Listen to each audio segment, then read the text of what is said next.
वैशाख मास महात्म्य अध्याय 13 अंतिम। इस अध्याय में वैशाख मास की अंतिम 3 तिथियों की महत्ता तथा ग्रंथ का उपसंहार। श्रुतदेव जी कहते हैं, राजेंद्र, वैशाख के शुक्ल पक्ष में जो अंतिम 3 त्रयोदशी से लेकर पूर्णिमा तक की तिथियां हैं, वे बड़ी पवित्र और शुभकारक हैं। उनका नाम पुष्करिणी है। वे सब पापों का क्षय करने वाली हैं। जो संपूर्ण वैशाख मास में स्नान करने में असमर्थ हो, वह यदि इन 3 तिथियों में भी स्नान करे तो वैशाख मास का पूरा फल पा लेता है। पूर्व काल में वैशाख मास की एकादशी तिथि को शुभ अमृत प्रकट हुआ। द्वादशी को भगवान विष्णु ने उसकी रक्षा की। त्रयोदशी को उन श्रीहरि ने देवताओं को सुधापान कराया। चतुर्दशी को देव विरोधी दैत्यों का संहार किया और पूर्णिमा के दिन समस्त देवताओं को उनका साम्राज्य प्राप्त हो गया। इसलिए देवताओं ने संतुष्ट होकर इन 3 तिथियों को वर दिया।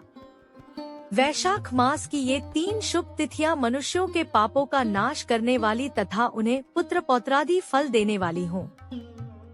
जो मनुष्य इस संपूर्ण मास में स्नान न कर सका हो, वह इन तिथियों में स्नान कर लेने पर पूर्ण फल को ही पाता है। वैशाख मास में लौकिक कामनाओं का नियमन करने पर मनुष्य निश्चय ही भगवान विष्णु का सायुज्य प्राप्त कर लेता है।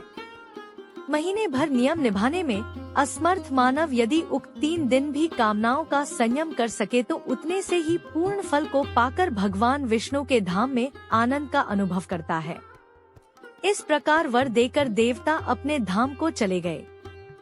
अतः पुष्करिणी नाम से प्रसिद्ध अंतिम 3 तिथियां पुण्यदायिनी, समस्त पापराशि का नाश करने वाली तथा पुत्र पौत्र को बढ़ाने वाली है। जो वैशाख मास में अंतिम 3 दिन गीता का पाठ करता है, उसे प्रतिदिन अश्वमेध यज्ञ का फल मिलता है। जो उक्त तीनों दिन विष्णु सहस्त्र नाम का पाठ करता है, उसके पुण्यफल का वर्णन करने में इस भूलोक तथा स्वर्गलोक में कौन समर्थ है। पूर्णिमा को सहस्त्र नामों के द्वारा भगवान मधुसूदन को दूध से नहलाकर मनुष्य पापहीन वैकुंठ धाम में जाता है। वैशाख मास में प्रतिदिन भागवत के आधे या चौथाई श्लोक का पाठ करने वाला मनुष्य ब्रह्म भाव को प्राप्त होता है। जो वैशाख के अंतिम 3 दिनों में भागवत शास्त्र का श्रवण करता है, वह जल से कमल के पत्ते की भांति कभी पापों से लिप्त नहीं होता।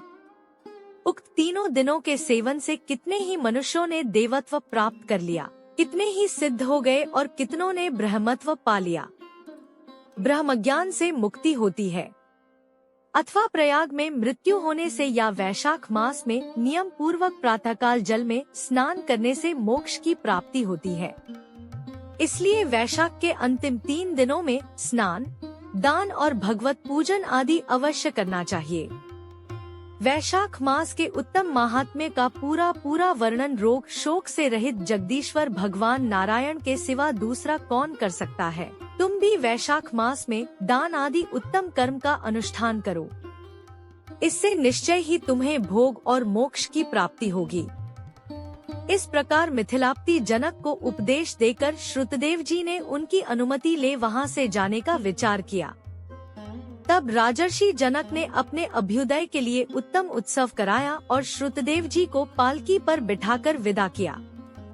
वस्त्र, आभूषण, गौ, भूमि, तिल और सुवर्ण आदि से उनकी पूजा और वंदना करके राजा ने उनकी परिक्रमा की।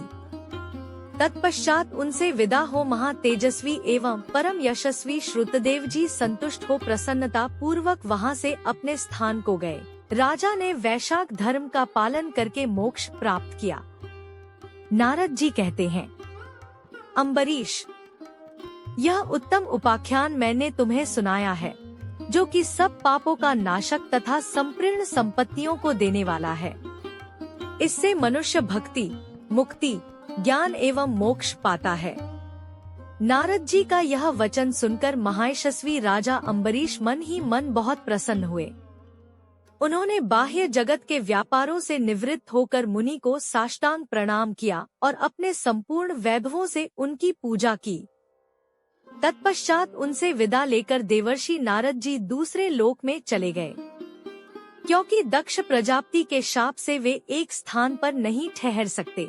राजर्षि अम्बरीश भी नारद जी के बताए हुए सब धर्मों का अनुष्ठान करके निर्गुण परब्रह्म परमात्मा में विलीन हो गए। जो इस पापनाशक एवं पुण्यवर्धक उपाख्यान को सुनता अथवा पढ़ता है वह परम गति को प्राप्त होता है।